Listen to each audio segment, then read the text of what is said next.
गजाननाला वंदन करून, मातपित्याला नमन करून मी आज गीतेच्या 4थ्या अध्यायाचे महात्म्य सांगत आहे. तुम्ही अधिक मास सुरू झाल्यामुळे सगळ्यांनी श्रवण करा. घरात सुखसंपत्ती, धनधान्य सगळं भरभराट होईल. ओम नमो भगवते वासुदेवाय. ओम नमो भगवते वासुदेवाय. ओम नमो भगवते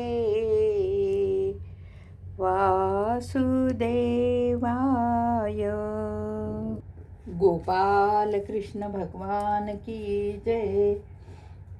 हे मुनी, अशा रीतीने जेव्हा आम्ही बोरीच्या वृक्षाच्या रूपात उभ्या होतो तेव्हा तुम्ही आमच्याजवळ येऊन गीतेच्या 4थ्या अध्यायाचा जप करून आमचा उद्धार केला आहे. आम्ही आपणाला प्रणाम करीत आहोत. आपण केवळ शापातूनच नाही तर या भयानक संसार सागरातून गीतेच्या 4थ्या अध्यायाच्या पठणाने आम्हाला मुक्त केले आहे. श्री भगवान म्हणाले, त्या दोघींनी असे सांगितल्यामुळे मुनी परम संतोष पावले. त्या दोघींनी केलेले पूजन ग्रहण करून आणि त्यांचा निरोप घेऊन जसे आले होते तसेच वापस गेले.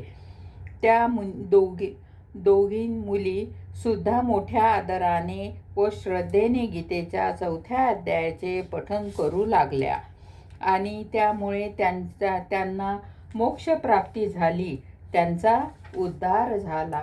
श्रीमद भगवद्गीते उपनिषदा 4थ्या अध्यायाचे महात्म्य इथे संपूर्ण होत आहे.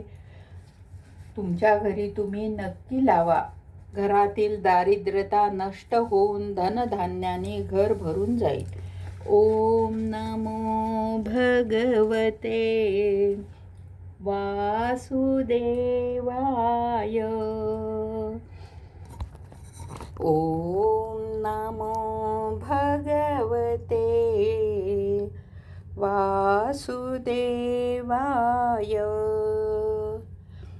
ओम नमो भगवते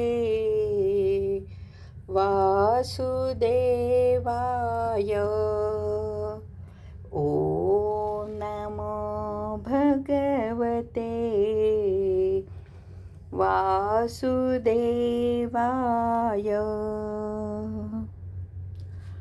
हरये नमः, हरये नमः, हरये नमः.